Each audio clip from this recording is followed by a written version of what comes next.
Hello, everyone. My name is Erin Meyer. I'm the Sustainable Food Programs Coordinator at the University of California, Merced. We're here today to talk to Paul Scott from Revenge of the Electric Car. Let's talk all about EVs and sustainability and so on.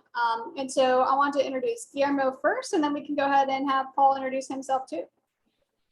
Hello, everyone. I'm Guillermo Ortiz. I'm the Sustainability and Diversity Educational Programs Manager. And as Aaron mentioned, we started this AMA series to talk to wonderful folks who have a variety of expertise and experiences throughout the world of sustainability. So I'm so glad you could join us, Paul, today to have this discussion and to a subject that's near and dear to my heart. My family has just recently purchased an electric vehicle, and I'm in the process of purchasing my own electric vehicle, and really interested in the discussion around the transition away from fossil fuels in the transportation industry, and electric vehicles being one of the key parts of that transition. So thank you so much. Sure. Happy to be here. So my name is Paul Scott, and I got involved in electric vehicles back in 2002. After surviving a bout with cancer, I changed my entire life around and quit the film business and moved into the solar and electric car business. But I've been driving electric cars and motorcycles and powering my home with solar since 2002. So about 19 years now. And after a while, after I retired, I just decided to become a full-time activist to try to get, essentially now it's evolved into, I want to end the manufacture of all internal combustion. So that's the goal. It's within sight. And all of my efforts going forward will be to make that end closer to 2030 than to 2035, which is the expected end date of internal combustion. That was awesome, Paul. Paul, do you mind if I ask you a question first? Sure. My background prior to coming to UT Merced was working on climate change science and policy out in Washington, D.C. And for my former employer was the Center for American Progress. I worked on their energy and environment team. And part of what we, as part of that research and policy advocacy, was actually the transition to electric vehicles. And you mentioned that you want to eliminate internal combustion engines by 2030 instead of 2035. Do you think with the rapid developments that we've been seeing here in the United States, but also that transition occurring internationally in the automotive space, do you think that kind of competition is going to encourage that 2030 date, or are we going to have to focus a lot more on kind of domestic targets, goals, tax credits, et cetera, to help transition vehicles? Yeah, it's going to be a combination of both, but with a heavy emphasis on the latter. With the new stimulus plan has a lot of really good incentives for electric vehicles and charging infrastructure. So that really needs to pass. Mostly not because people won't necessarily buy the cars without the incentives, but they'll buy them at a faster rate. And the additional monies building out the charging infrastructure are quite necessary because the rest of the legacy auto industry has been a little lax and slow in doing this work. They've left it all up to Tesla. Tesla's done a remarkable job. And quite frankly, Tesla, it's pretty accepted that without Tesla, none of the other auto companies would be making any electric cars right now. So it's due to the competition from Tesla that the others are even involved at all. But now they've taken so many years to get involved that they've kind of allowed a lot of infrastructure not to be built. They didn't participate in the building of that infrastructure. So now we need the federal and state governments to step in, put up a few $1 billion to build out the fast charging as quickly as possible and get level 2 in as many places as possible, that sort of thing. Awesome. And if I can follow up, obviously there's a well-documented history of all the types of pollution that comes from internal combustion engines and the burning of fossil fuels. And in the conversation around electric vehicles and really solar or things of that nature, when we're talking about batteries, we have to talk about lithium mining and all of that. I agree in that the transition has to occur in going to electric vehicles, but how do we make sure that we're not replicating some of the environmental harms as we transition? How do we be more responsible in how we look at our natural resources as we're, using things and precious metals and minerals like lithium as they go into these batteries? Sure.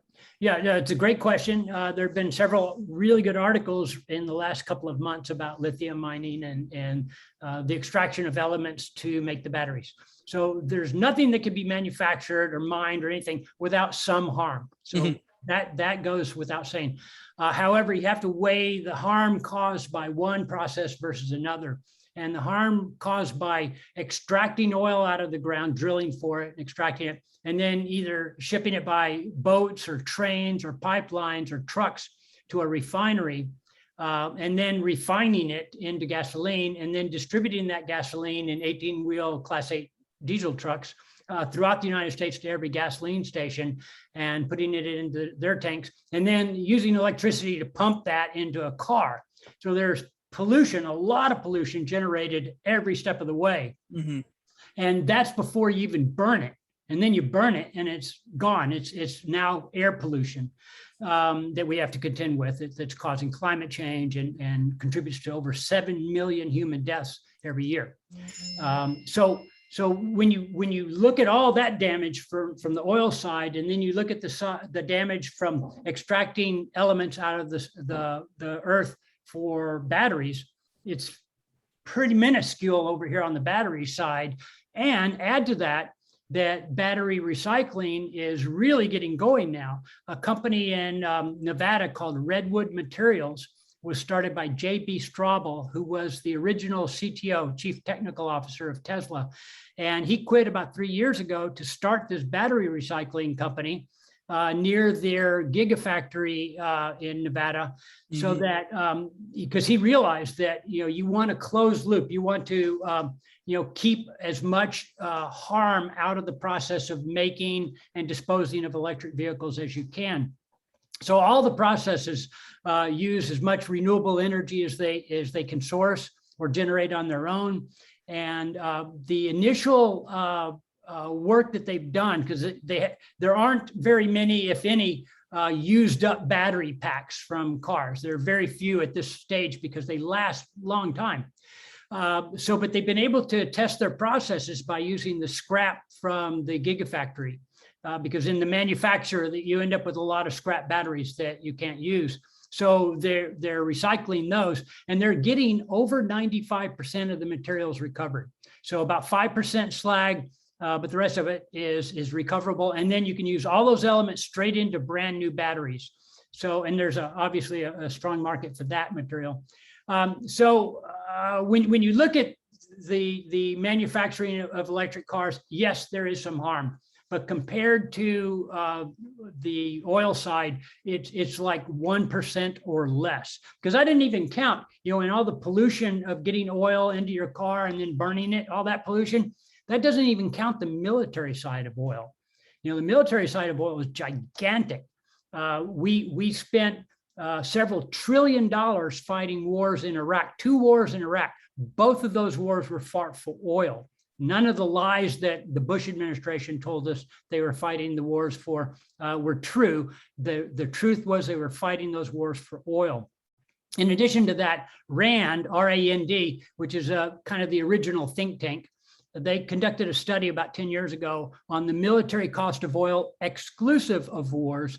And they found that we're spending $80 billion a year protecting oil around the world, exclusive of wars. So that's 80 billion. And when you go to buy gasoline, you don't pay anything for that cost. You don't pay anything for the trillions and war costs, none of that. So the military side of oil is horrendous.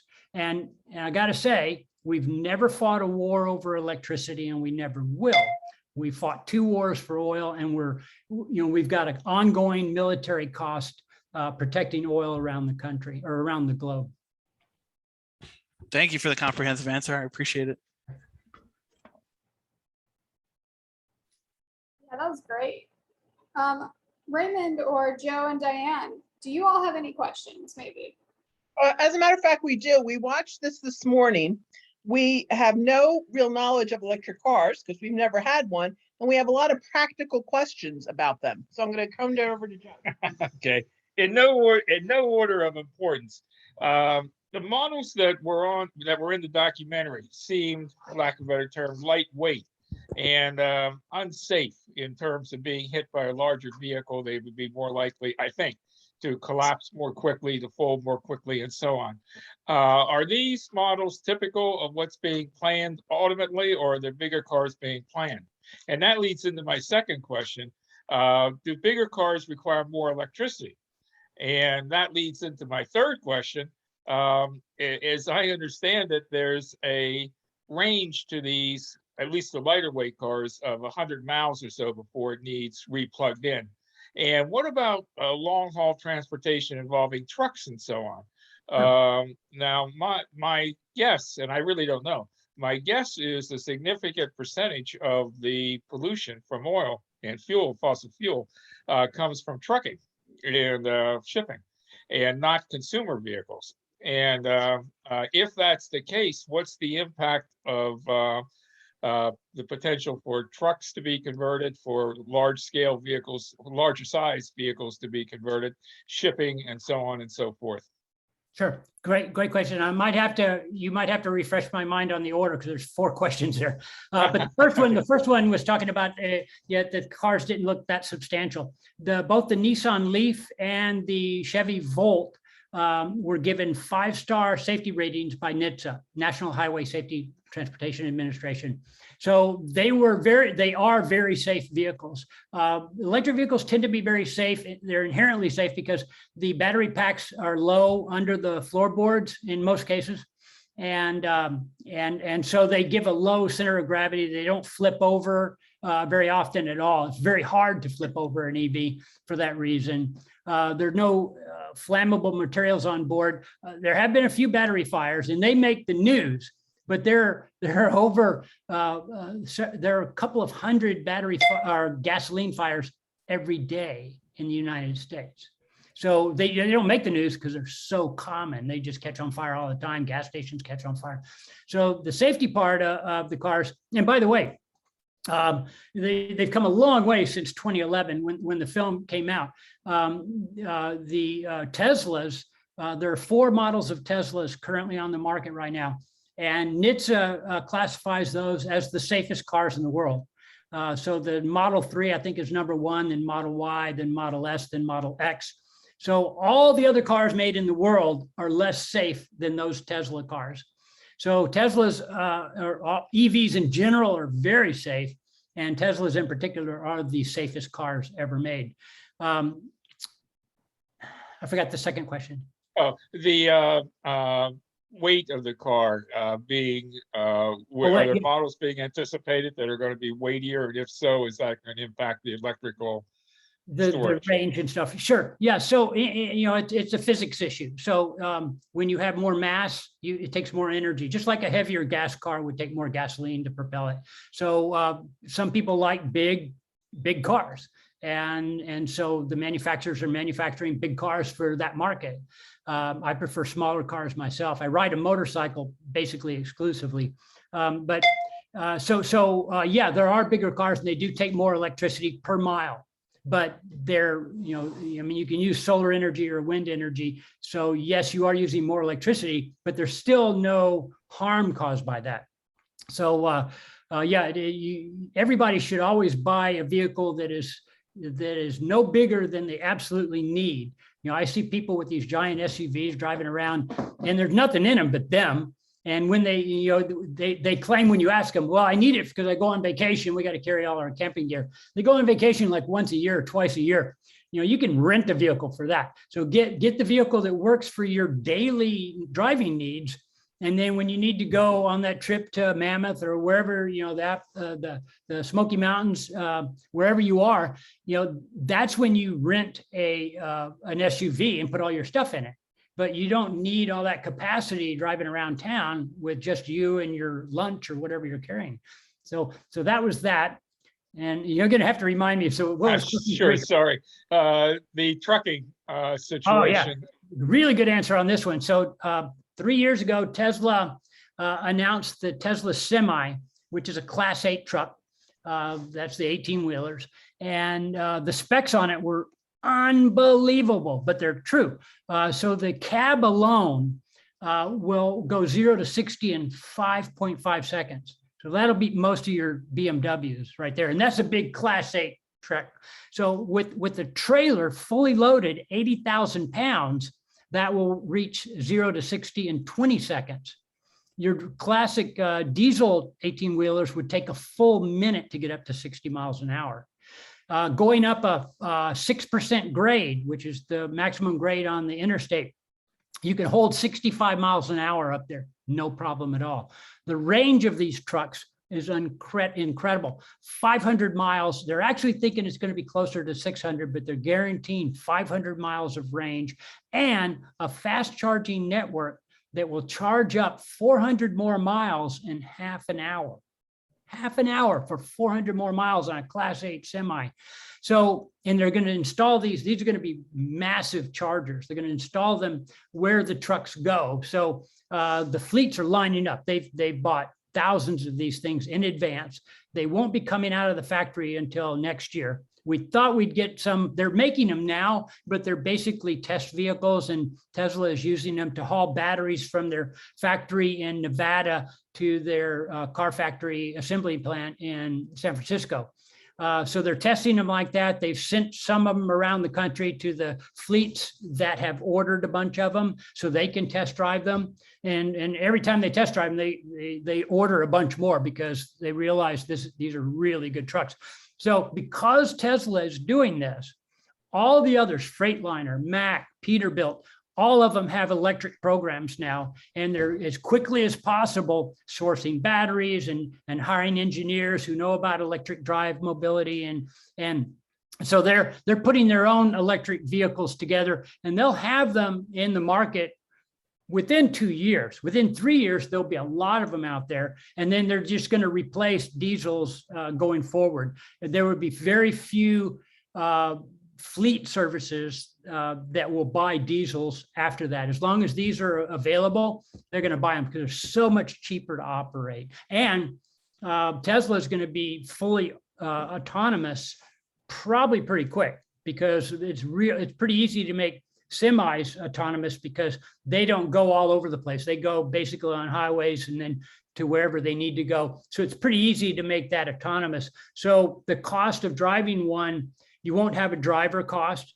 You won't have, your fuel cost is about 15% that of diesel, 15%, so an 85% savings. Maintenance is really, really low on electric vehicles and really, really high on Class 8 diesel trucks.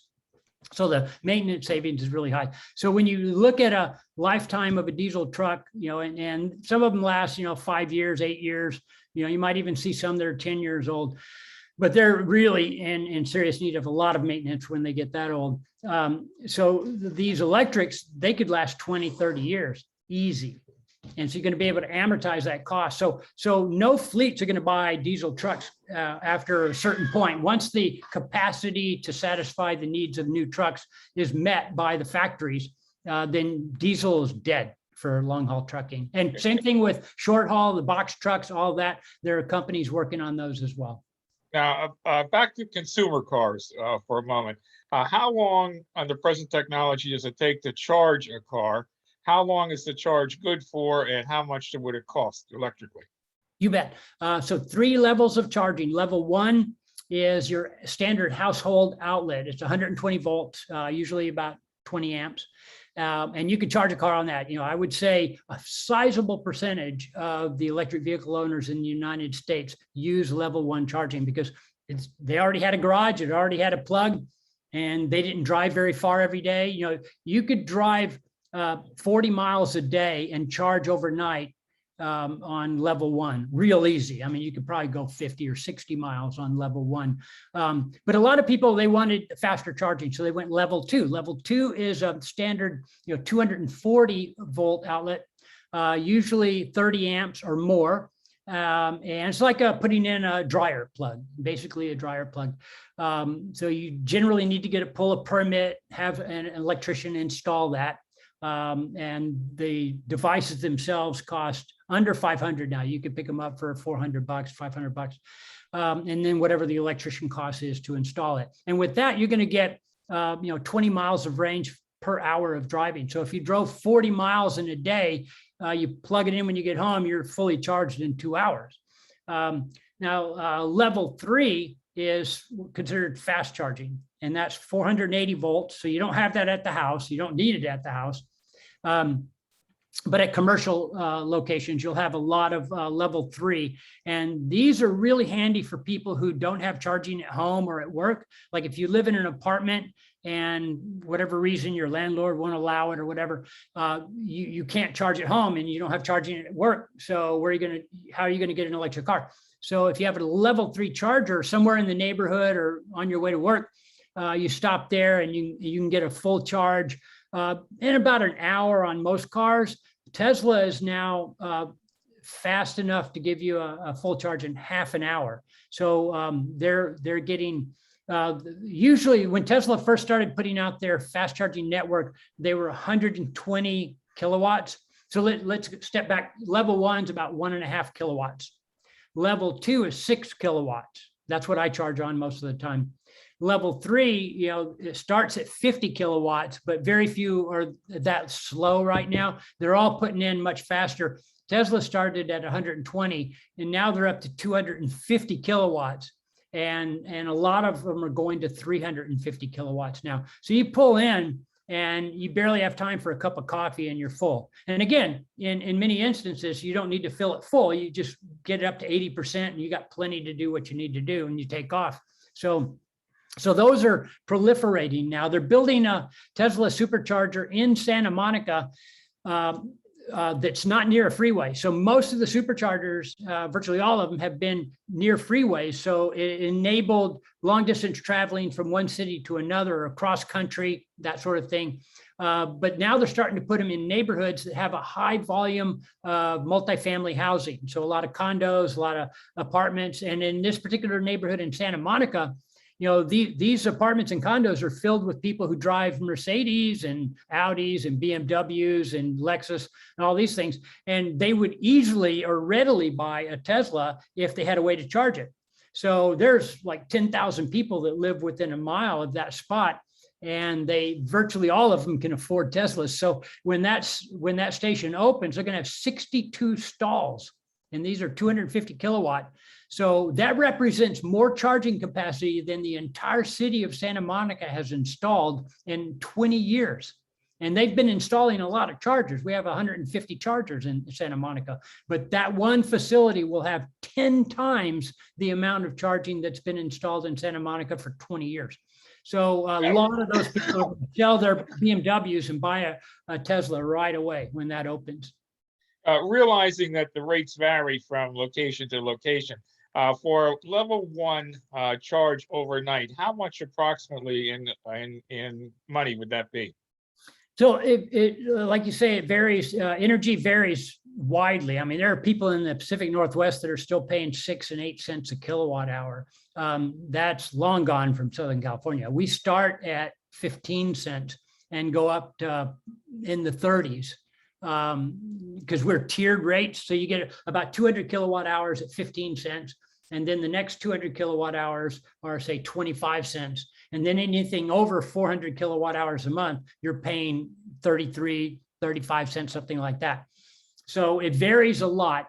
But in general, compared to gas, it's going to be about a quarter the price of gas, certainly less than half the price, no matter where you are. So it's a whole lot cheaper. You're definitely saving money. Now, if you use a public charger, some public chargers are free. I exclusively use public charging for my motorcycle, and I've never paid a cent for riding that motorcycle. It's really cheap. But not everybody has free chargers. So you go to a public charger that costs money, you could end up paying as much as gasoline, because some of them charge a lot of money. But you'll quickly know depending on where you live and which charger you use, which ones are the cheap ones, which ones are the expensive ones, and you'll avoid the expensive ones, and the market will settle that out over time. Okay. One last question I can think of offhand. I know, and Ray might be better able to answer this or to ask this the right way rather than I can. But in unrelated Zoom sessions involving Bitcoin, they've talked about the electrical grid and the strain that Bitcoin puts on the electrical grid. Now, is there going to be any similar strain if there's a mass conversion into automobiles on the electrical grid? No, not at all, because it's pretty easy to add capacity to the grid. I back in 18, I calculated how much energy was used by all the EVs that were sold in 2018. Admittedly, that was before like lots of them are being sold, but there were still quite a few 100,000. And so I calculated how many kilowatt hours those would use in a year. And then I did some research and found out how many windmills were installed, what was the capacity of the solar that was installed in 2018. And I ran those numbers, and it turns out that all the solar and wind energy added to the grid in 2018 would generate more than 2 orders of magnitude more kilowatt hours than all the electric cars sold in 2018 would use. So, and that's new energy added to the grid. So as we move forward, we're definitely selling more EVs now, and that's going to ramp up over the next decade dramatically. But so is solar and wind. We're hiring people like crazy. Those two industries are hiring thousands of people every year because we need to install lots more windmills, lots more solar, and there will be additional gas plants built. No more coal plants. I don't think anybody's going to build a coal plant in the U.S. now. But you know, moving forward, it's pretty easy to, you know, you could put a 3 kilowatt system on your roof, which is a small system, maybe a 2 kilowatt, and that would generate enough electricity to drive your car year round. And if you put, say, a 4 or 5 or 6 kilowatt system on your roof, then now you're covering your house and your car. So it's pretty easy for individuals who have a roof or a property where they can install solar to generate their own energy. I've been doing that since 2002, so 19 years. I installed solar, bought my first electric car, and for 19 years I've been running my cars, my motorcycles, and my home on solar energy. And the savings from not buying gasoline or buying electricity paid for my solar system in 2010. So since 2010 and for the rest of my life, I get free energy to run my entire home and cars and motorcycles.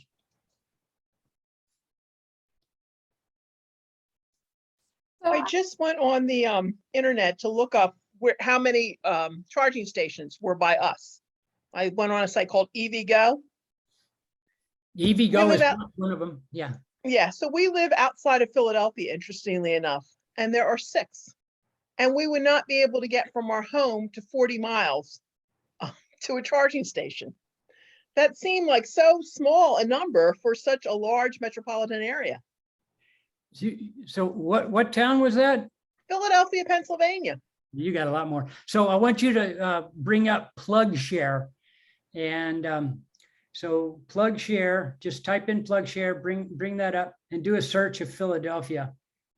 Philadelphia, PA.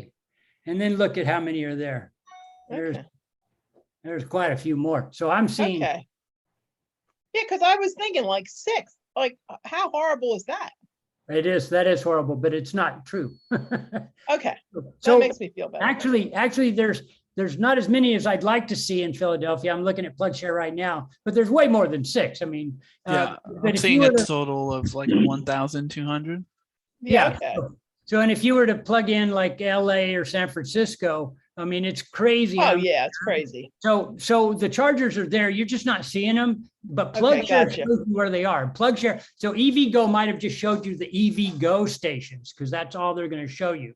But there are like lots of networks out. Yeah, I see. Yeah. So you would hopefully have one at your house. And so you would only use a public station if you needed to go much farther than your household charge would allow. Well, Paul, you mentioned before, and this is another question about electric car ownership, but separate of the actual fueling and electricity costs, can you kind of provide a little bit more information on just some of the maintenance that you don't have to do on electric vehicles versus internal combustion engines? So, for example, my sister owns an electric vehicle, and we won't have to do a oil change for as long as we own that car, right? So what are the other things maintenance wise that are kind of really not an issue once you own an electric vehicle? Yeah, so you definitely don't have anything having to do with an engine or a transmission. So all that maintenance has gone, all the tune-ups, points, plugs, all that stuff, oil changes, those are gone. Anything having to do with an exhaust system, gone, doesn't exist in an EV.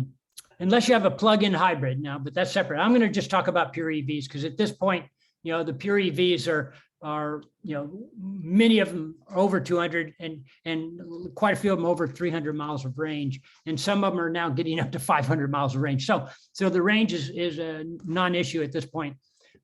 So with electric cars, basically you have tires. So on my Tesla, I'm now on my third set of tires. And I rent that out full time. So the renter is using that mileage, not me. So tires and windshield wipers, because they do need replacing. What else? Brakes will last the life of the car. I mean, depending on how you drive, if you're going to take it to the track and race it, then yeah, you're probably going to have to replace brakes in a few years. But normal driving, you have regenerative braking. So if you learn how to drive really well with their regen braking, you don't use your brakes very much at all. And really good hypermilders can get by without ever touching their brakes, except in emergency situations. Tesla is a 1 foot drive. It has very strong regen. If you want it, you can dial it up real strong or real low. So when you let off the accelerator, your regen kicks in, it starts slowing the car down. And you can bring it clear up to a stop at a stoplight if you know when to let off. So your brakes don't get a lot of use. So there's not a lot of that. So honestly, the savings is dramatic. I've owned, let's see, a Toyota RAV4, a couple of Leafs, and a Tesla. And so I can't think of anything that we did. On the RAV4 EV, there was a capacitor that went bad, but that was a manufacturing defect that we discovered, and we rectified that ourselves. We didn't even go back to Toyota with it. So we took care of that ourselves. So yeah, it's the maintenance, you just don't ever go back. You don't see them, unless you've got some cosmetic issue. Tesla has had some growing pains because they're a brand new company. And when they first started coming out with a brand new car, there were some issues with it. And a lot of it had to do with panel gaps and really not important issues, but cosmetic stuff. But they've really gotten better at their quality control, and the cars don't have very many defects when they come out now. So you basically, you get it and you drive, and that's it. You just plug it in and that's it. They're super easy. Yeah. We went on that website. Holy moly, guacamole. There's a lot of them. We had no idea. Yeah. There's one at the shopping center where we buy groceries. We never even noticed that it was there. Yeah, when you have an EV, you start looking for them. You find them, but it's when you don't have an EV, you're not looking for them, so you don't see them. But yeah, they're all over the place. PlugShare is your friend. Everybody uses PlugShare. Two other questions jumped in my mind. Is there any danger of hacking or intrusion into electric cars more so than our present cars? Not more so, no. They're relatively hard to steal, not impossible. Teslas have been stolen, but Teslas, you can track it. When people steal Teslas, the owner, as soon as the owner discovers it, he calls the police and say, okay, I can tell you where the car is because he could see it on his phone. So it's hard to get away with it. Super good thieves. Like there are some operating in Europe, and they would get them and immediately they knew what to disconnect, and they disassembled them, put them in shipping containers, and got them out of Europe as quickly as possible. So, but very few of those were successful. But yeah, regular EVs, first of all, the reason for stealing a vehicle is to part it out. Well, the people who do parts like that, that operate in stolen parts, they're looking for engines and transmissions. They don't know what to do with a battery pack. They don't know what to do with a 100 kilowatt motor. So they don't bother electric cars for that reason. Not to say that won't happen in the future, but with tracking devices now, I mean, it's pretty simple to put tracking devices in your car, and so thieves are going to get caught. They might try to steal it. They might get away with it, but they will. Do we get a separate key for electric cars like in the present, or is it push a button when you get in, or how does that work? So the Leaf and a lot of the others, they're just a fob, and you have little buttons on the fob. Most cars have those now. Most gas cars have them. So it's basically the same. Tesla is different. So Tesla, you have an app on your phone. So as you approach the car realizes you're close by and unlocks itself. And so you can just get in. And when you sit down, it senses weight in the seat. So it assumes you want the car on. So the car is on. You don't have to turn it on. You just get in it, sit down, car's on, put it in reverse and go.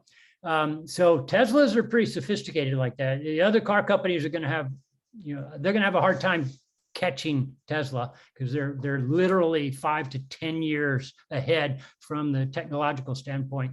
So this might be getting into too detailed a question now, but what happens if you lose your phone then? Can you still drive your car? Yes. So they give you a card. Hang on, I'll show you. So you get a little card. Where the hell did I put it? Oh, I'll find it in a second. I'm gonna dump all these out. I never use it because I don't have my car here. But you get a card like a credit card, and it will allow you to get into it. So you know what? I don't know where it is. Oh, that's okay. But I do get the idea. It looks like a card, but it's black. Oh, I can actually help out. So my sister, she owns a Model X, and so this is the key fob for the Model X. So it essentially works in the same way, senses it. There you go, and they got these cards here. What I love about the key fob itself is that you can open by pressing either the front or the back, right? In the front, you can open the front trunk by pressing on the front of this car here. On the back, you can open the trunk, and it's you can lock it by just pressing the middle and unlock it that way. So I am impressed with the technology that's in those cars. It makes it really easy and a really comfortable just experience to own one. Now, this is a different level of question, but do all countries really have to adopt to electric cars to make climate change via electric cars effective? I'm really thinking of China, and they're if anything accelerating coal, as I understand it, and fossil. Paul, if you want to take that, I can also help on the policy side there. Actually, it's one of the things China has actually invested a significant amount of resources into actually acquiring these rare minerals around the earth for solar manufacturing and for car battery manufacturing.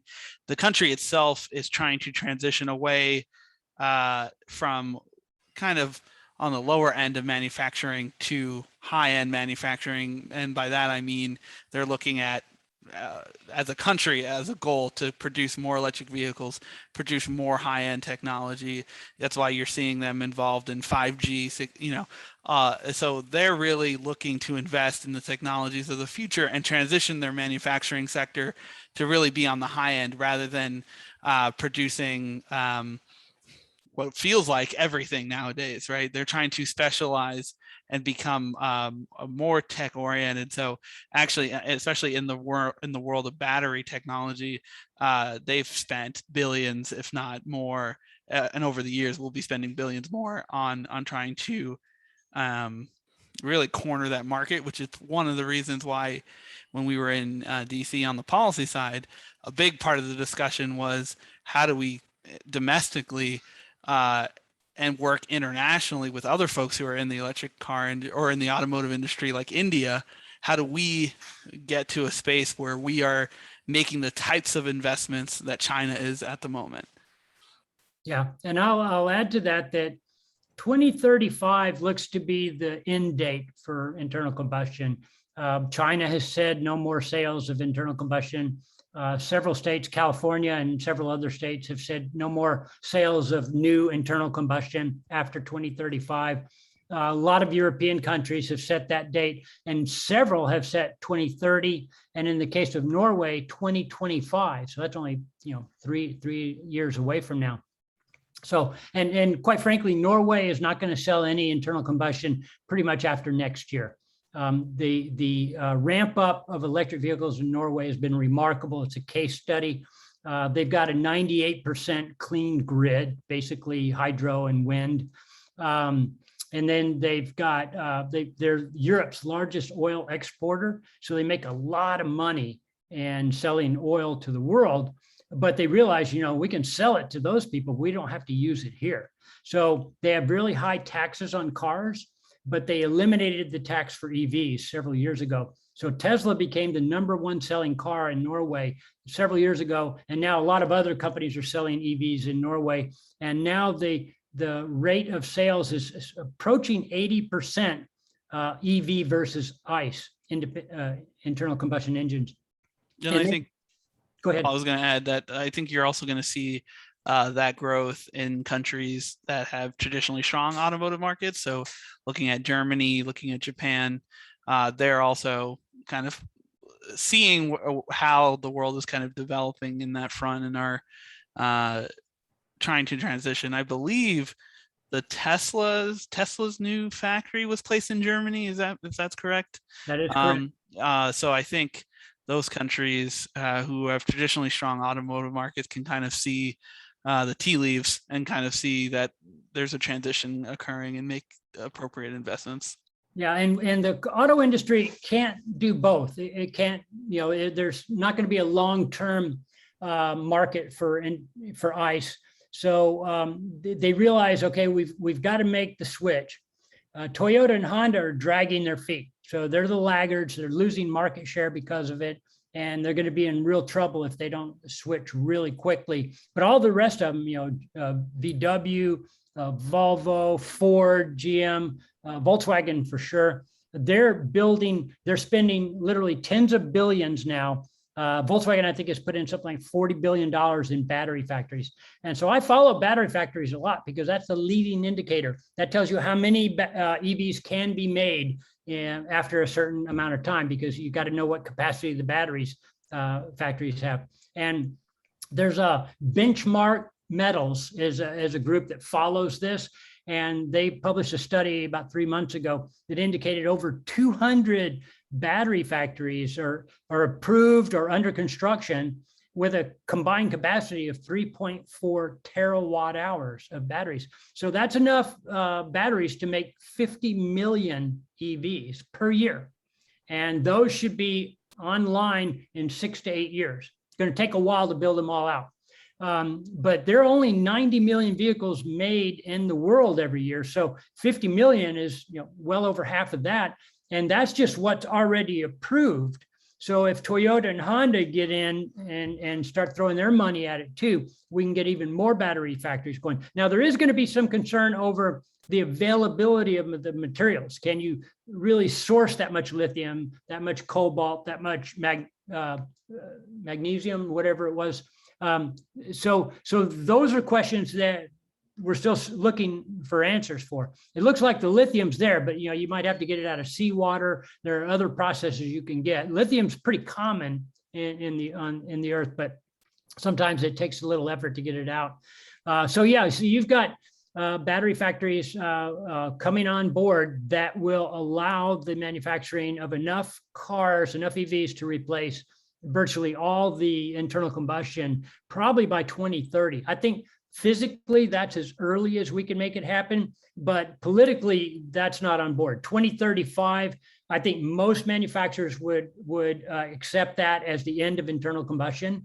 There might be some, like Toyota says, they're still going to be making them in 2040. They're not. There's not going to be a market for them. Nobody's going to want to buy an internal combustion engine after that, because most of the gas stations will be closed. A lot of the refineries will close. And so gasoline, I don't know what the price will be. It's kind of hard to guesstimate that. But the availability of gasoline will be problematic for people. You'll have to drive a lot farther to a gas station to find one. And then your neighbors are going to like, hey, man, why are you still driving that smoky old car, that noisy old car? Why don't you get with the program here? And their children will probably hate them for it, because at school everybody's driving an EV and their parents are still driving a gas car. There's going to be a lot of peer pressure, is what I'm saying. It's like cigarette smoking. When I was growing up, I'd go to the store with my mom, and she was smoking in the checkout line, as was the checker and everybody else. They're all smoking in grocery stores. You would never see somebody light up in a grocery store today. Well, that same sort of peer pressure is going to happen with gas cars, because the kids today are going to inherit a crappy earth that our generation has poisoned, and they realize how serious this is, and so they're not going to allow their parents, in some cases, to buy a new gas car. So I think we've got to put pressure on the sale of new internal combustion cars going forward. I literally was at a Toyota protest an hour ago, where I'm holding up a big banner that says boycott Toyota, because I'm going to put pressure on Toyota until they decide to switch, because they're the laggard right now. They're the worst car company on the planet right now. Oh, I got a question, on that note of, I think I want to talk about infrastructure in this question. I know I think Joe and Dan, you mentioned you're outside Philadelphia, and being from the East Coast, a lot of cities, even in the Mid-Atlantic.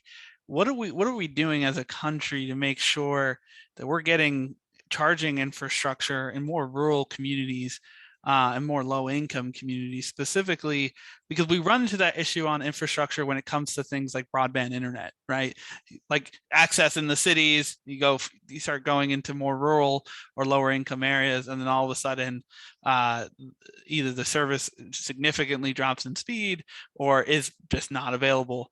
And the same thing for supermarkets, et cetera, this built infrastructure. And if we need to transition the entire fleet of automotive vehicles from ICE to electric vehicles, how are we making sure that we're not leaving folks behind in that transition?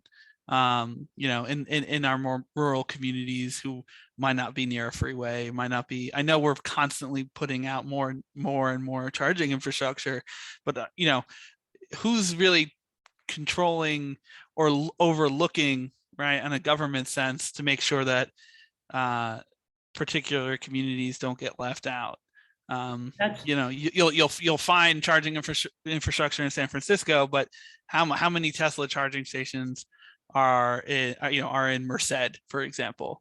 I can answer there's one, but in general, they're coming more and more online. But how are we making sure that it's being that people are going to have access to that, so that they can make the right decision when it's time to purchase a new car?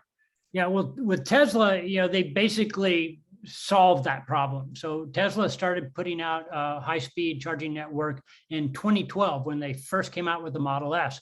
They put a high-speed charger in between San Francisco and Los Angeles. There are a bunch of them. So when you were driving that far, you could stop, fill up your car, and make the trip. And then they just kept expanding up the West Coast, up and down the East Coast, and then across the country. And so today, you buy a Tesla, you could drive it anywhere in the lower 48. You have no problems at all, even way out in the deserts. You have to look, just like with a gas station, you have to find out how much gas do I have and where's the nearest gas station. Well, you can look at your phone, or your screen in the Tesla will tell you where the nearest one is, and it'll tell you that you've got enough or you don't have enough to make it. So you'd have to be in a pretty remote area and let your battery run way down to be in trouble in a Tesla. All the others, they were not involved in building out the infrastructure, because all the other car companies were fighting EVs up until a couple of years ago. And they realized, well, Tesla's eating our lunch. We better get on board. And all these regulations are coming out across the world. They're saying, we're not going to be able to sell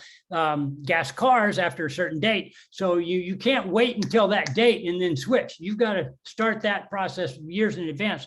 So all the other car companies are starting to pay attention to charging, but they're still not putting money into it, which is a problem. They need to be putting a lot of money into high-speed charging networks like the EVgo and PlugShare and all these others. They're putting 350 kilowatt chargers out there for non-Tesla vehicles. So they do exist. They're nowhere near as many of them as Tesla has put out. And Tesla did that on their own dime. They didn't spend any federal money on it or anything. It was their money. So to get those others, so if you buy Tesla, you've got no problem at all. If you buy any other EV, you just got to look at what your needs are. If you live in a small community and you need to drive around that small community, you can charge it at home. You can get one of the old Leafs, that had a 80-mile range when it was new and probably 50-mile range now, and you could still make that work for you, not a problem. But if you want long distance, then you can there are a lot of EVs that are non-Tesla that you can drive across the country. You just have to look at the charging infrastructure, and if Biden's infrastructure package gets passed anywhere close to what it is right now, there's something like $14 billion in there for high-speed charging. So those chargers will be put out there. And quite frankly, I would never have a problem living in a small rural community and owning an EV. I just wouldn't. If I needed to go long distance, I would get a Tesla. If I couldn't afford a Tesla, I'd get a used Volt or something. You can buy those for 10 grand. And you could drive that all over the country. You'd be using gas for most of it, but all your daily driving would be on electricity. So there are ways to work around that right now. But, quite frankly, I wouldn't have any issue living in a rural area and driving an EV, because at home, if you're in a rural area, generally you have land. You're not bunched in an apartment or something. So you could put solar on your roof or on your bare land somewhere and generate your own power and put in your own level 2. It pays for itself in very few years, and then it's free. I did not realize this. Am I right in what I'm hearing, that level 1 in your home, you can charge up any type of electronic vehicle, but Correct. levels 2 and 3, you need to have a charger that's specific to the type of model you have? No, Tesla or anything else? no, only on level 3. Okay. Level 2, everybody uses what we call the J plug. It's called the SAE, Society of Automotive Engineers, J1772. It's just the name they gave it. We just call it a J plug. So that's all level 2, and all electric cars use level 2. Same connector and everything. Tesla has a proprietary connector, but they have a little adapter that their connector goes into, and that goes into the car. So it's a non-issue. The level 3, there are 3 standards. There's the CHAdeMO, that's what the Nissan Leaf and the Mitsubishi used. That is fading away. It looks like that one's not going to make it. Then CCS, which is a European standard, and that one definitely it's very common in Europe. They've really built out charging infrastructure in Europe, and they're pretty common here in the heavy corridors of EV use, like the West Coast, East Coast has a lot of CCS, and they're filling in the middle of the country now. So you'll see those pop up on your PlugShare, because PlugShare will tell you whether it's Tesla or CCS or CHAdeMO. All that information is in there, so you'll know in advance where you're going. And people will comment like, oh, I used this one, it worked fine, everything was good. Or I used this one and 2 of the 3 chargers there were broken or whatever. So that information is available to you, but they're becoming more and more robust. People are waking up, industry is waking up that we have to go electric. And so the money is starting to follow that. The money is definitely going in now. One quick follow-up to something else you said. The question is whether lithium, cobalt, and magnesium can be depleted relatively quickly once they started to be mass produced. I could be wrong, but I think cobalt, for example, is produced mainly from Zambia, which is hardly a stable country. And is there any possibility of boycotts or restrictions or governmental restrictions or just plain depletion of resources that occur quickly that could defeat the idea of these type of batteries? I don't think so. For one thing, Tesla has been working toward a cobalt-free car. So, cobalt is I don't know if there's a lot of cobalt or very little, but I do know that it's problematic where they get it, and there's child labor and that sort of thing. And to me, I would just send, all of Africa's armies into Zambia and say, okay, we're taking over this mine, and we're going to hire people, and we're going to charge enough, that they aren't on starvation wages. We're just doing that. And quite frankly, I would use the military to do that, because nobody should be treating children that way.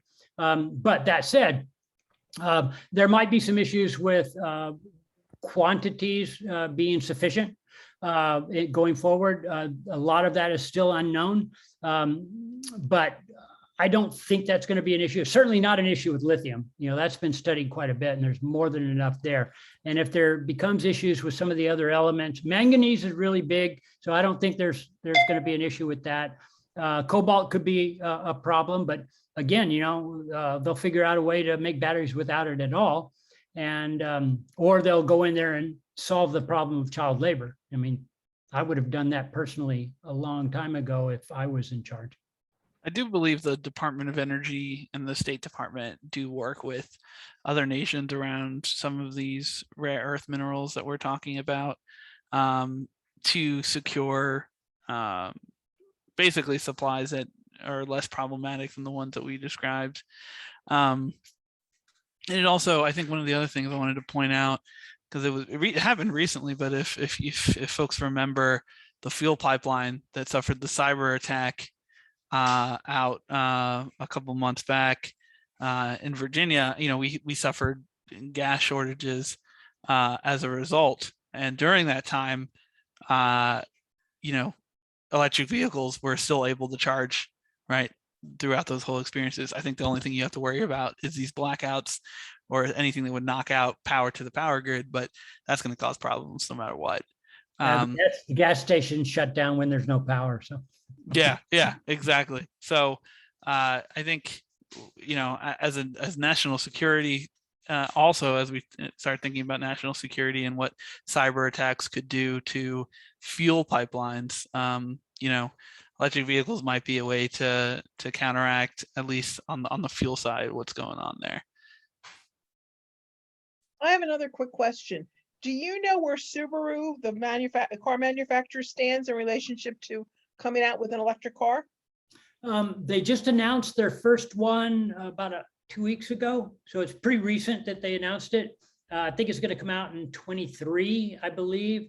They are 20% owned by Toyota, so they're a laggard. I used to like Subaru. I had a Subaru back in the 80s when I lived in Eugene, Oregon, and great car. But yeah, any car company that's not 100% on board with going fully electric and set a date and say, okay, we're not going to manufacture or sell any gas cars after this date. If they haven't done that, then they're laggards and they're dragging their feet. So Subaru is part of that group. They're a smaller player, but I would recommend nobody buy any new gas car, period, going forward. So don't buy anything from Subaru. Don't buy anything from Toyota. Don't buy anything from Honda. Honda does sell one electric car, so you can buy that. I think the Subaru is the Solterra. I think it's planned out for 2022. I think. Well, 2022 is next year, so that would be good. I hope they make it. No. Yeah, I think 2022, 2023, but yeah, I think part of the discussion, I think we haven't talked about, I know it's 4:00, but I think one of the things that that folks might not realize is there's a federal tax credit for the purchase of new EVs, and there are state incentives, other state tax credits. I know in California, I think it's another $2,500 on top of the $7,500 tax credit on the federal level. So there are some incentives that can help out if you're starting to search and look for an electric vehicle. Yeah, both GM and Tesla are out of federal, so they sold the 200,000 limit or over the 200,000 limit. So you don't get any federal tax incentives for a GM EV or a Tesla. However, the new infrastructure bill has really substantial incentives in that. $12,500 for an EV made by a union American company. Tesla will not get that much. I think theirs is around 8,000 or something because it's non-union shop. So, but Paul, do you know, is that in addition to the federal, the base federal, or is the federal bumped up? It will be in place of. So whatever. In place of, got it. Okay. Yeah, so that will go away, and the new one will be. I mean, it's crazy to buy a new gas car right now because if this passes, man, everybody's going to want EVs.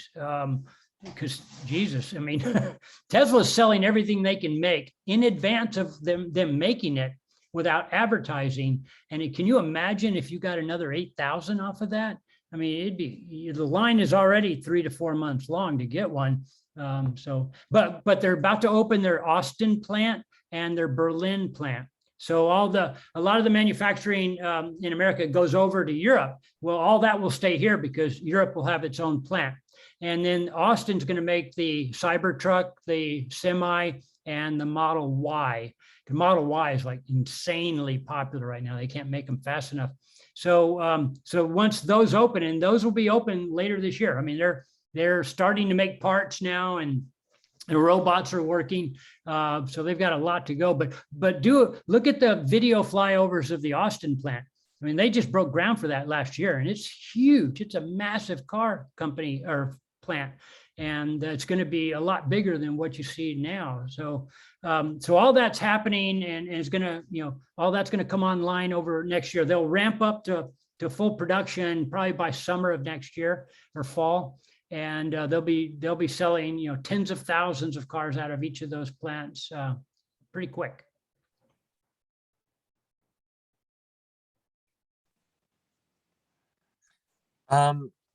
Actually, I do have some questions, but I noticed that Erin seemed to have a question, and I don't think she's asked it yet. Yeah, but real quick, I want to respect everyone's time. So Paul, are you able to go over a few more minutes? Sure.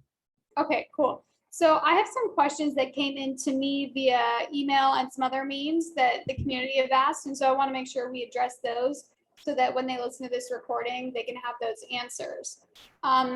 Two have kind of already been addressed, and they're somewhat similar, but in case you want to add anything.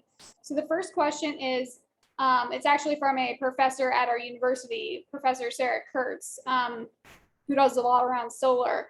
And she asked, how can we encourage adoption of EVs faster? What will it take for EVs to take off? Dealers don't want to sell them, and Californians don't park in the garage. And then a similar question is from Norma Cardona, who is from the area. And she asked, how can the average worker take advantage of this? What are some of the ways in which marginalized communities can benefit? And we already talked about some of these rebates and such, but are there any other words of encouragement or wisdom that you might want to add? Yeah, so in terms of marginalized community, frontline communities is a term that's being used now. So those people are impacted by the pollution a lot more than most communities. So yeah, those can be, here in California, we've got additional incentives above and beyond the federal and the normal state incentives for these impacted communities, and additional on top of that for people who earn under a certain amount. So you can get quite a bit of money. As a matter of fact, you could get a used EV basically for free in some of these communities. So that's one thing. The other is we've just got to get everybody on board to buy them, because in order to drive the price down for the low income folks to be able to afford them, you have to have mass marketing at the higher end. Tesla started with the Model S, then they went to the Model X, both of them very expensive, but they built their company on the sales of those cars. Then they came out with the Model 3. Well, that was a mid-range car that sold for about the average price for a new car selling in the US. So millions of people could afford that, and millions are buying them. And then they came out with the Model Y right after that. So, but Tesla has in plans a $25,000 car that should be ready. They're going to make it in China, and that should be ready in about 2 years. So a $25,000 Tesla, in 5 years is going to be a 5-year used car that was 25 new. So you'd be able to pick that up for 15 or 20 grand in 5 to 8 years. So there's a lot of, so you got to get a lot of sales of new cars so that you get a lot of used cars 3 years later. And then those are much more affordable for the average person. So that's one way to address it, is just to get the people who can afford the new cars to buy them so that we have more used cars later on for the lower income folks. I think that it's pretty evident that the change is going to happen, and going to happen very quickly. Quickly, I'm saying less than 15 years. So the people who are in the market for a car, it would be foolish to buy a new gas car because it's going to lose value very quickly. If you're in the market for a car, you can't afford a new EV yet, and you can't find a used EV in your market, then just keep what you have or buy a used Prius or some hybrid, and then just keep saving until the EV you want at a price you can afford is available. And then you buy a new car. But otherwise, just stay with used. And if you can get a used EV or a used plug-in hybrid, get that. But don't buy a new gas car, even an economical one, a $20,000 or $15,000 gas car. Might seem cheap at the time, but for that same money, you could get a much better used car. So why buy a new one? Great points. And then there's a pretty specific one. How quickly is the transition to EVs happening in the Northeast? Is it happening fast enough? I think it is. Yeah, I haven't been up there personally for 15 or 20 years, but I read a lot about it, and they're selling like hotcakes up and down the eastern seaboard because the charging infrastructure is pretty good, and you tend to have more progressive minded people. Although there's a guy in Florida who's a hardcore Trump supporter, and I'm Facebook friends with him because we are on the same page on EVs, and he's a big Tesla supporter, but our politics, clearly don't match. So you do get a lot of conservatives who buy these just because it saves them money, or they don't like that we're fighting wars for oil, things like that. But I would say the Northeast, it's nothing as good as California, but it's not far behind. I mean, they're selling a lot of these cars there. Plus, it's a lot denser, so you don't drive as far. New York City, you don't really need a car, for instance, for there. Places that have good metro systems, you can get by without a car. But in places where there's a lot of cars and a lot of charging infrastructure and a lot of progressives, you see a lot of EVs. I mean, you can't go out Pacific Coast Highway here from Santa Monica to Malibu. It's like almost every 10th car is a Tesla. And I'm not even exaggerating.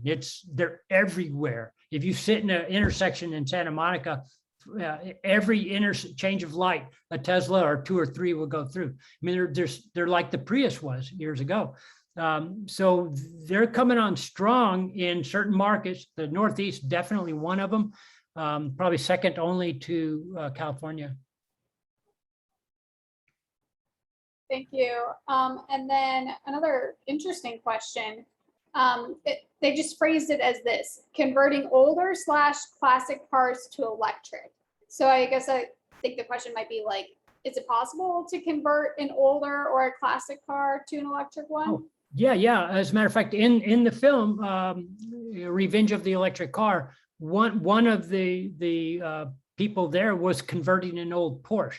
So yeah, you can definitely do that. And there are quite a few really good people doing it now. It used to be kind of unusual, but now it's common.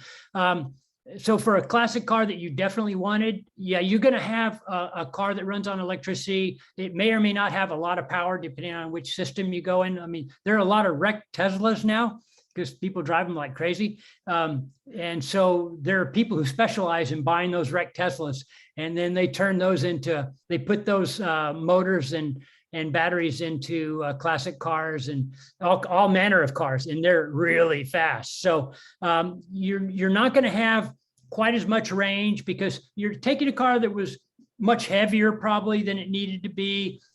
It doesn't have room for a lot of batteries because it wasn't built for that. But you can make it work, and you can make it very viable. Classic cars, you don't drive across the country anyway. You take them to shows and stuff. So you could easily do that so that you have a very powerful classic car that is really quiet and doesn't emit, a cloud of smoke behind it. So you can impress your friends with that. Put in a loud stereo system instead of having loud pipes. Much nicer. That's really cool. All right, so those are the main questions, though there's one that I personally wanted to ask. You mentioned jobs quite a bit ago. And if we had any students that were listening to this, studying engineering or some of the other things at the UC or at any other university or college, what kind of advice might you have for them for the future of this from a jobs perspective, a career perspective? Sure. Well, Tesla has over 80,000 employees. They're hiring like crazy. So if you wanted to live in Berlin or Austin or China or California, you could get a job with them. But all the other car companies are also starting to hire. I mean, now they're going to use a lot of their existing employees. The people who work on transmissions and engines, those are the ones whose jobs are in danger because they're not going to have transmissions and engines, but they still have to build a car and they have to put a motor and a battery in it. So there are definitely jobs. There are just fewer of them in the EV world. On the other hand, we need thousands of people to install charging infrastructure. We need thousands of people to install solar and windmills. And I used to work in the solar business, and that is one of the fastest growing business on earth right now. We had very few people installing 20 years ago when I put my system in, and now there's something like 150,000 people working in the solar business in the United States, and they're continuing to hire because there are a lot of roofs out there that don't have it. So yeah, the job market, definitely going to be more jobs with this clean industry. They're just going to be different. And, like people, I saw a bunch of young people in, I think it was Kentucky. Where was it? Kentucky. Pretty sure it was Kentucky. And, their parents had been coal miners. They grew up in coal country and they started their own solar company. And so they wanted to be in energy like their parents were, but instead of going underground and working in horrible conditions, they're going up on roofs and putting up solar systems. So you can convert these old dirty industries to clean ones, but there's going to be some pain involved, just like, the people who used to shoe horses and make buggy whips, they lost their jobs too when the cars came out. So, but you got to foresee what's happening in the future. You got to understand why we need to go in that direction. And then you've got to put yourself in the middle of that so that you find a job that you like to do that makes the world better. And don't worry about, trying to get a job, repairing cars or making cars or something like that. There are a lot of other things involving energy that we need a lot of good people for. So, and the savings that we're going to save, we're spending about $1.5 trillion per year on oil to power our transportation. But you can do that same work. You can move the same number of vehicles with solar and wind energy for way less than half the cost. So once we electrify all ground transportation and shut down all the refineries and all this stuff, once that happens, the American public's going to be saving something like $750 billion every year that they get to save themselves because they didn't spend it on gasoline. And so they're going to spend it. But they're going to spend it on, local goods and services and things that they want that, it's going to be more productive for our society and for jobs. They'll create way more jobs than are lost. You're just going to lose the old dirty jobs. And Trump was able to, scare a bunch of coal miners to vote for him. And, quite frankly, after 4 years of Trump, they lost even more jobs. So that didn't work out so well for them. So you got to just pull that Band-Aid off, get out of the dirty energy business and move on to cleaner energy as fast as possible. And if you're a student looking for work, look at the clean energy companies. They're all over the world. You can live anywhere. Become an engineer if you have the skill set for that, because my God, they're hiring those people like crazy. But yeah, become an electrician. All those jobs are available right now. Awesome, thank you. Those are all my questions. Does anyone have anything to add or ask? I do have some questions. Just in the interest of time, I'll keep them down to 3, although they're not necessarily simple. But my first one is I do know that there is an even older documentary very closely associated with Revenge of the Electric Car, titled Who Killed the Electric Car? And I've seen both of them. I think both of them are actually quite excellent. But would you be, and I know that especially in today's context, Who Killed the Electric Car is probably seen as outdated, but would you care to talk about that for a bit? Sure, I'm in Who Killed the Electric Car. I was one of the organizers of the EV1 vigil, where we tried to save the last 78 EV1s that GM had, and they took them out in the desert and crushed them. So I'm in that movie a bit, and Chris Paine, the director, I helped him with the second movie as well. And we just shot, we just had a protest at a Toyota dealership last Saturday, and Chris Paine was there with his cameraman. He's shooting the 3rd film in the series now. So that's happening. And so yeah, the first film is it's out of date, but it's a historical document. It showed you what we had back in the late 90s and early 2000s. And it showed you what the car companies did. They literally, they were forced to make the cars by the California Air Resources Board. So they made some EVs, a few thousand, and then they lobbied to overturn the mandate that forced them to make them. And then they started taking them back and crushing them. So that's why we organized and tried to save the remaining cars from being destroyed. And we ended up losing that battle. We saved some Toyotas. We saved about 500 Toyota RAV EVs, but all the rest of the cars were crushed, literally crushed. And we were offering them, we organized, and we had 78 cars, and the residual value on them was 20-something thousand. And so we raised enough money. It was $2.3 million. We raised it in 48 hours to buy those cars. We offered that to GM, and they said no. So they went bankrupt a couple of years after that. And we were very happy. And now they've got new management, and now they've turned around. But that film, we were a group of like a couple of dozen people in LA and San Francisco, rabble rousing and trying to get the car companies to stop crushing cars and to build new ones. And they wouldn't listen to us. But Chris made this film, and that film got a lot of attention, and it woke people up. So it's a historical document. This is what the car makers did. This is what our government did. This is what the oil industry did. And so it's very well documented. All the facts in it are very relevant and been triple checked. So you can't question any of the stuff in the film. But the 3rd film is going to be the best one, because it's going to show the success. So the first one was when they tried to kill the industry. And then the second one was revenge, because, GM and Nissan managed to get cars to the market, and Tesla was just barely getting going at the time. And now Tesla is a huge success, and they have forced the entire auto industry to go electric. And now you've got all the car manufacturers making EVs, with the exception of Toyota and Honda. But those guys will come on board too. And so by the time the film is out in a year or two, we'll see this tremendous success, and everybody will be on board and understand that internal combustion's dead. Don't buy one, kill it quicker by not buying one. That's the future. I'm happy that we got here. It took a long ass time, I got to say, because 19 years I've been fighting this fight.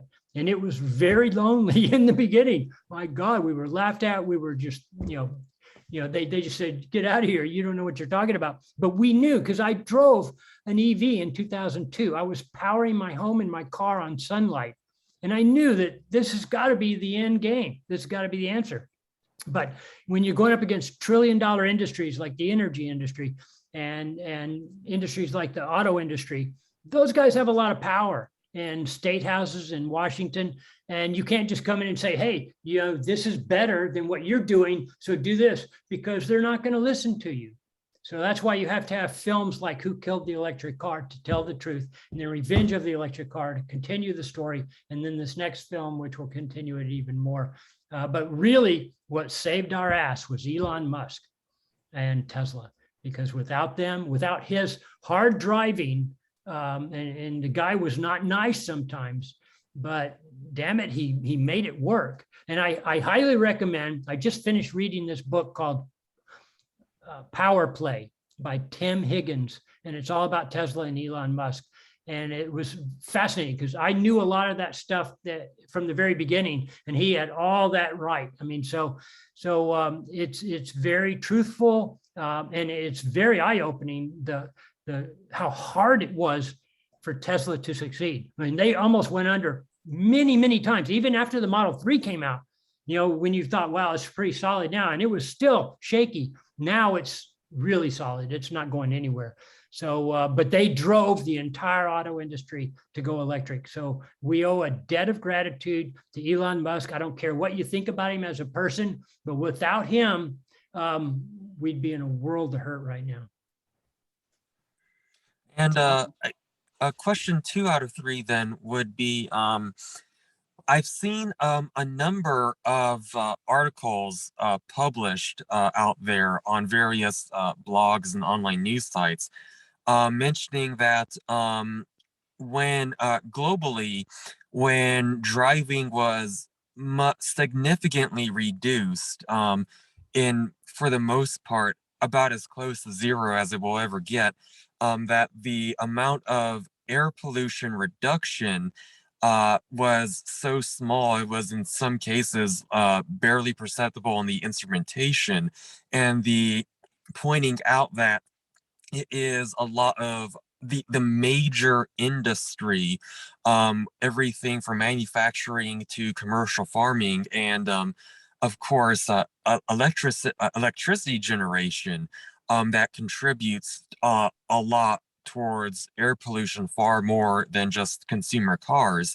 And it was also pointed out that the significant contribution of environmental damage as far as cars go is not so much to do with what powers the engines as so much as the immense infrastructure needed to support cars and driving in the first place, namely the incredible sprawl of road networks and highways and the ever widening of adding lanes to these road networks, especially in this country, that is resulting in the physical land damage to the environment and the effectively sacrificing of land to the car infrastructure.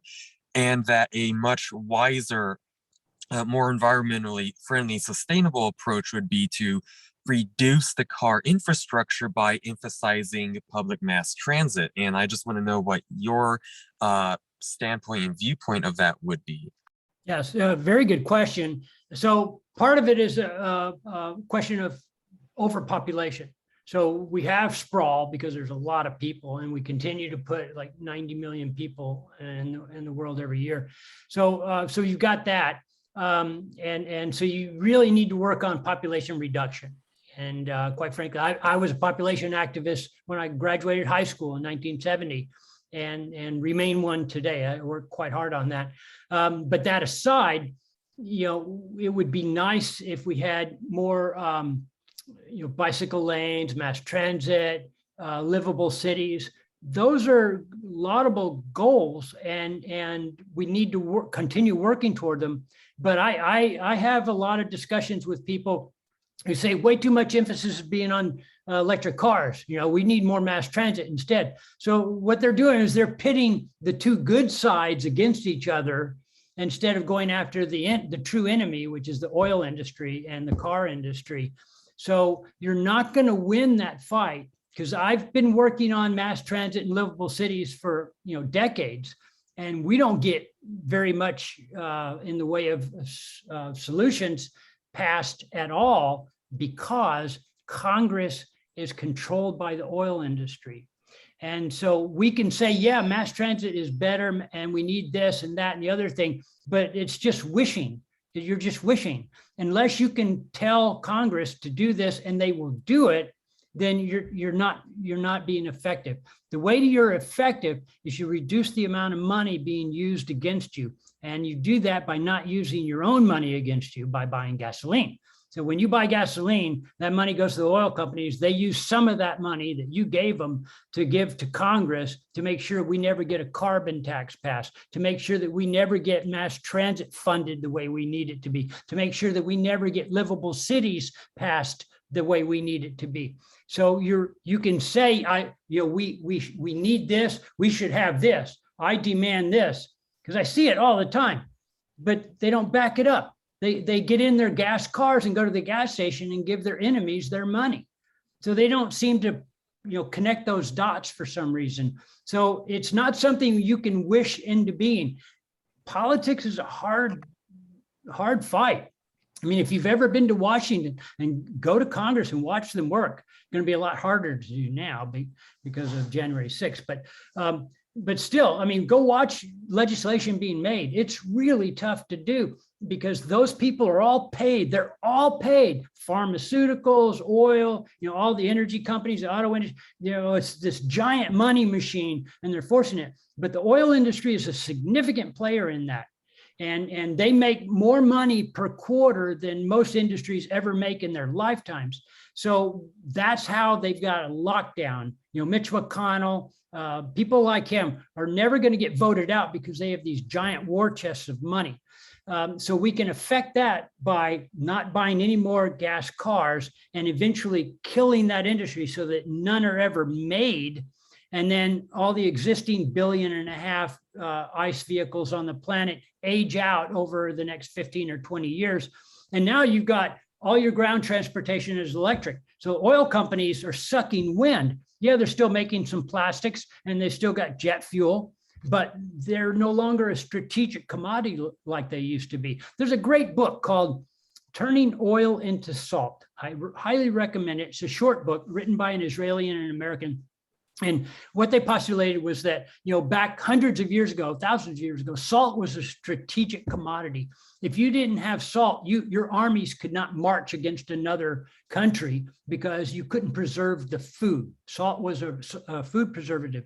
So without that, you really couldn't do anything. So countries that had a lot of salt were strategically powerful. That didn't change until the 19th century when refrigeration and canning came into being. And then all of a sudden, salt was just another commodity. It no longer had a strategic value. Oil is the ultimate strategic commodity. We fight wars over this stuff. The countries that have a lot of it, they're either very rich or they're in constant war. So we can make oil a normal commodity like salt by creating alternatives to oil to moving our transportation. And that alternatives is electricity and batteries. And so as we do that, then oil, is still going to be a big industry. It's still going to be a powerful industry, but it's going to lose a lot of its power, a lot of it. It won't have they spent over $1 billion in both the last two general elections. And that turned a bunch of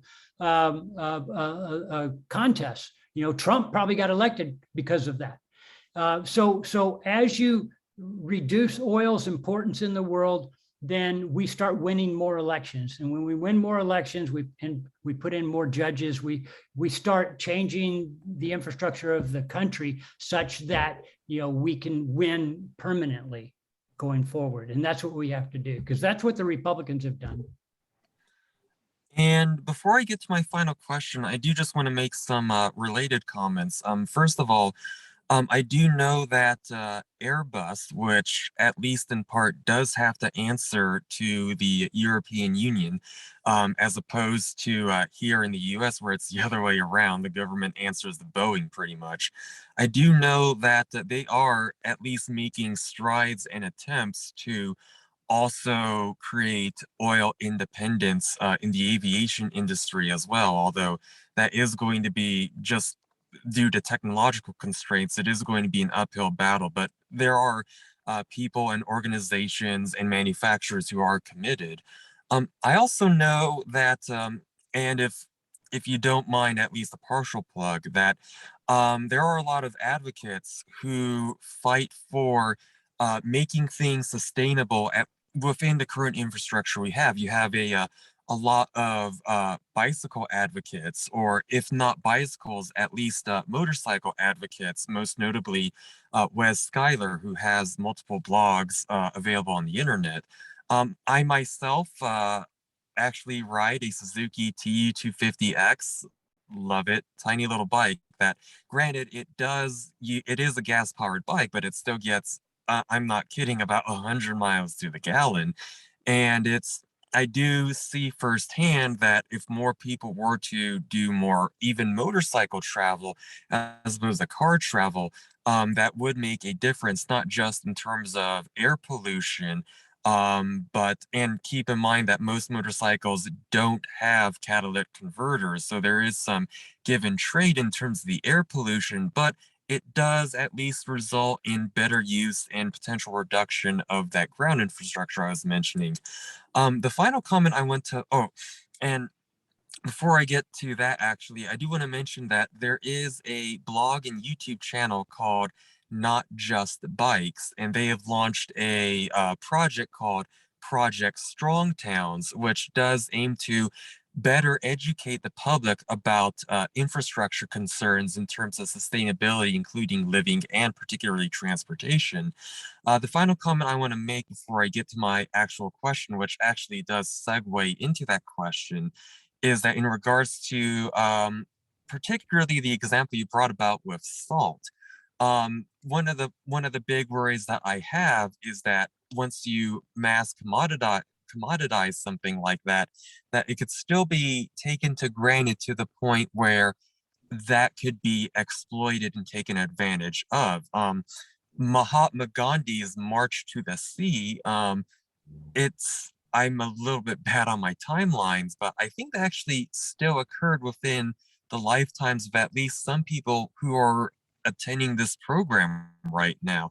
And that does segue into, you mentioned about, a lot of wars being fought for oil, but no wars being fought for electricity. Going with the point Joe brought up with Zambia and the mining there, I do know that there was, for example, in Afghanistan, it's been cited that they do have mass deposits of various minerals that are commonly used in the manufacture of electronic goods and electrical production. I do know that there are concerns about, simply swapping oil for all the various resources needed for electrical production. And keep in mind that much of the electrical production is still reliant on fossil fuels. Coal has been indeed reduced, as you mentioned, but there is still crude oil and natural gas that's still in that equation. And that there have been very well documented, questionable at best and outright unethical interference by various European countries, namely the UK and Belgium, but also most certainly the United States and the CIA, interfering into the politics of and even supplying weapons to various African countries for the sake of uranium deposits. Yes, much of it weapons grade, but also much of it for trying to intended for electrical production as well. And I just want to know, like, what your perspective of that is, and like what that's going to, how to be able to resolve that. And I do just want to make one final offhand comment. That there are also similar concerns with green technology, particularly with wind power. Wind power is controversial because it does require infrastructure that does have problems in of itself. There is erecting the wind turbines itself is inherently dangerous given the tall heights, and that there is well documented environmental impact with wildlife being injured or killed by the turbine blades. Again, there is an inherent danger with installing solar panels on roofs, again, with that height and falling danger. and that with a lot of solar panel farms, there is, just like what I brought up with roads, a lot of that land being taken up and used for the sake of that solar power infrastructure. But I do want to bring up and emphasize one thing I'm a huge advocate for. They are coming out with technology so that window panes can also be solar panels. And that I do think that if we really charge into that technology, just simply replace all of our windows with transparent solar panel production, including in cars, that would be a major benefit towards producing all the energy we need while achieving all of that oil independence without necessarily making sacrifices elsewhere. Okay, so a lot of stuff there. In terms of the problematic mining questions and going after uranium and things like that, when our government does stuff like that, something that's bad, that's because we have a bad government. And we got a bad government because of all the money involved in politics. So getting the oil money out of politics will allow us to elect better people to run our country.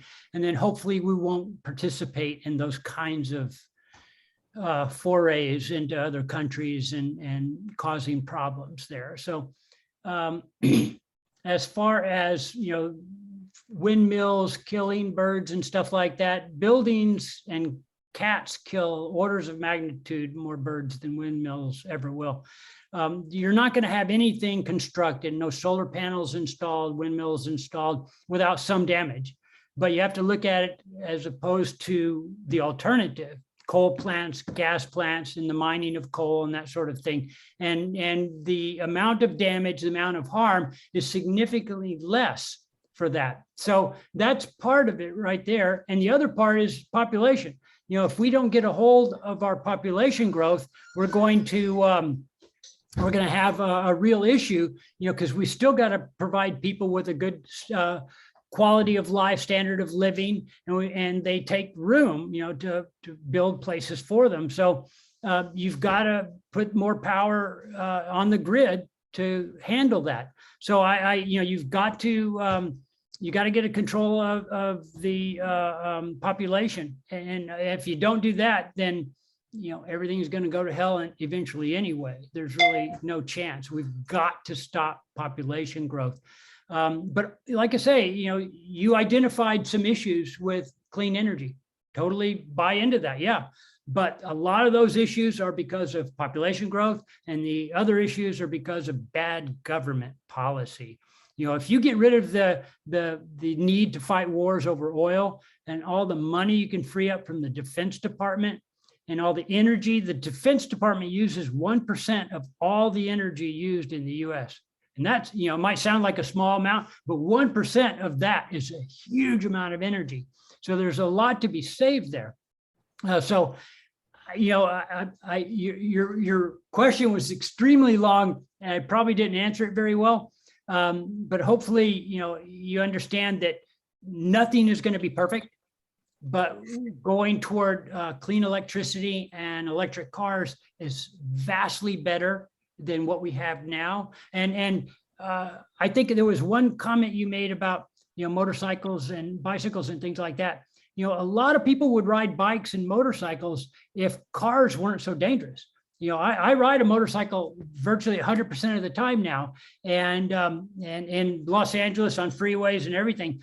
And people are on their cars, they're smoking pot in their cars, they're talking, they're daydreaming. I mean, cars are extremely dangerous when driven by humans. And so you understand why people don't ride motorcycles or ride bicycles.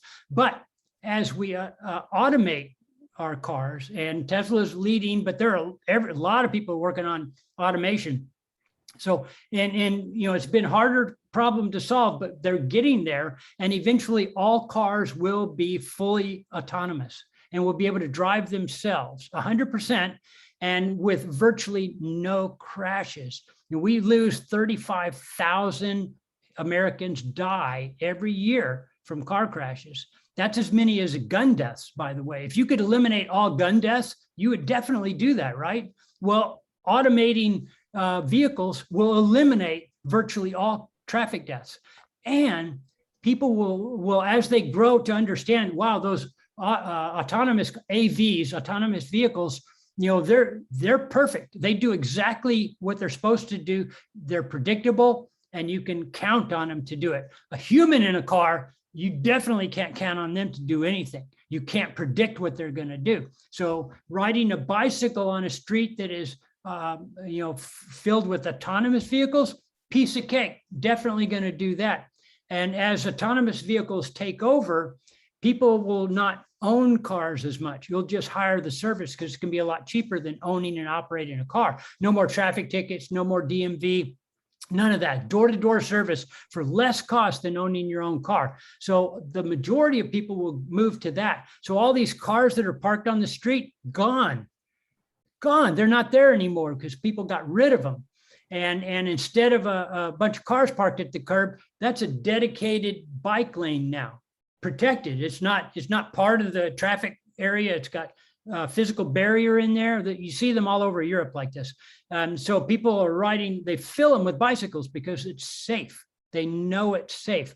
And so as we move into that, a lot more people will be riding their bikes to work or to the store, or they'll ride motorcycles. And by the way, you should definitely go check out the Zero motorcycles. That's what I ride, Zero SRS. Nothing is faster. I beat everything, and it's totally silent. And, it's got more power than my first EV car had. So to give you an idea how fast these things are. So, but people will ride motorcycles a lot more when they know that they're not going to get killed by a car. So this will solve a lot of the problems, but we have to get there, and you've got to allow these companies to really push this autonomous vehicle technology, because that's a huge deal. It's going to save so much money, so much energy, so much pollution, and the deaths from car crashes, are going to drop off a cliff.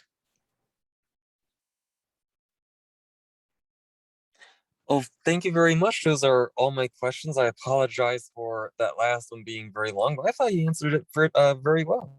Thank you. Appreciate that. It was a good question. It's just, I was trying to keep it all in my head, like, how am I going to answer this? And then you would add more. So, but it's all fine. It's all good. Yeah, I second that. Thank you very, very much for the program. Sure. Aaron, you want to close this out?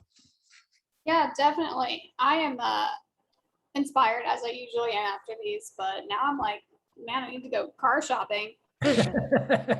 Also, I'm so glad that at one point we're not going to have DMVs anymore. That makes me happy too.